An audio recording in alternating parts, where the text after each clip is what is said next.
Good morning everyone, সবাই কেমন আছো? আশা করি ভালো আছো। আমিও ভালো আছি তোমাদের ভালোবাসায় ও আশীর্বাদে। প্রতিবারের মতো আজও একটি নিত্য নতুন অন্য রকমের ও ভিন্ন স্বাদের ব্লগ ভিডিও নিয়ে হাজির হয়েছি আমি সঞ্চয়িতা, তোমাদের দুষ্টু মিষ্টি সঞ্চয়িতা।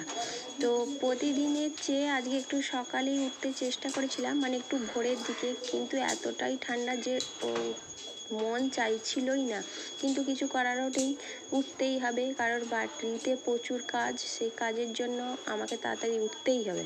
কারণ শাশুড়ির শরীরটা তো ভালো নেই খুব একটা, কিছুদিন আগে স্ট্রোক হয়েছিল, সেই কারণে তিনি খুব একটা কাজ করতে পারেন না। তো যতটুকু করে সেটুকুই আমার পক্ষে ভালো।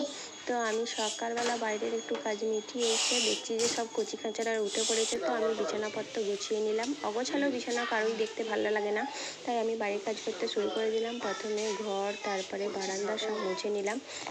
শাশুড়ি মা ওইদিকে উঠানে একটু পরিষ্কার করছে, তারপরে আমি ঘরের আসবাবপত্রগুলো পরিষ্কার করছি। তো এই সময় শাশুড়ি বললো, কী গো তুমি কি স্নান করবে না? বেলা যে বয়ে যাচ্ছে, সব জোগাড় করতে হবে। শুধু তো আজকে কাজ নয়, তার সাথে বাড়ির রান্নাবান্নাও আছে, না হলে খাবো কি সবাই, এতগুলো মানুষ। তো সেই কারণে আমি চান টান করে এসে চুল আঁচড়াতে শুরু করে দিলাম। কারণ বাসি নোংরা কাপড়ে খেতে আমার খুব একটা ইচ্ছা করে না, কারণ আমার একদমই ভালো লাগে না। ওনাকে এটা জানো বা মানোই।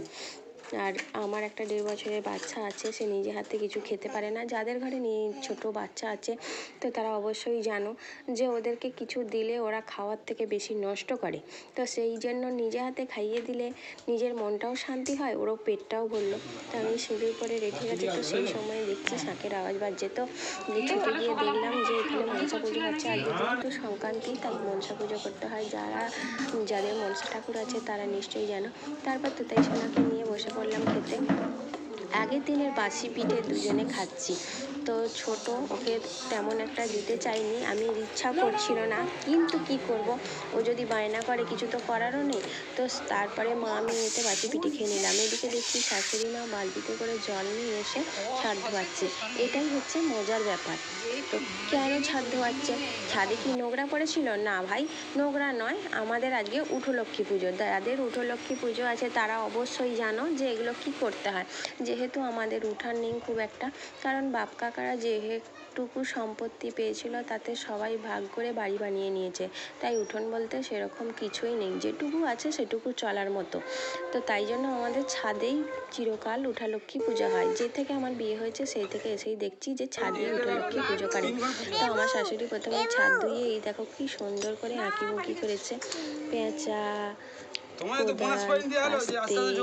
ঠাকুরের শাঁখা পলা যাদের আছে তারা নিশ্চয়ই জানো কি কি আঁকতে হয়। তারপরে এই যে ধান দিয়ে কাঠা দিয়ে কমল ঠাকুর তার পুজো শুরু করে দিয়েছে। এটা তো আর আমরা পারবো না, হয়তো হাঁটুকুই ঢেলে দিতে পারবো, বাকিগুলো বামুন ঠাকুরকেই করে নিতে হবে। তাই সেই পুজো করতে শুরু করে দিয়েছে, আর আমরা এদিকে পুজো দেখছি। কারণ এসব দেখতে বেশ ভালো লাগে, আর তার সাথে আমারও ভিডিওটা হয়ে গেল তোমাদের সাথে শেয়ার করবো বলে। দেখো বন্ধু, কি সুন্দর লাগছে না? তো তারপর বামুন ঠাকুর পুজো করছে, এই যে দেখো। তারপরে আমরা সবাই দেখছি। তো ভালো লাগলে অবশ্যই লাইক করো, কমেন্টে জানিও কেমন হয়েছে, আর চ্যানেলটাকে একটু সাবস্ক্রাইব করে দিও। টাটা বন্ধুরা।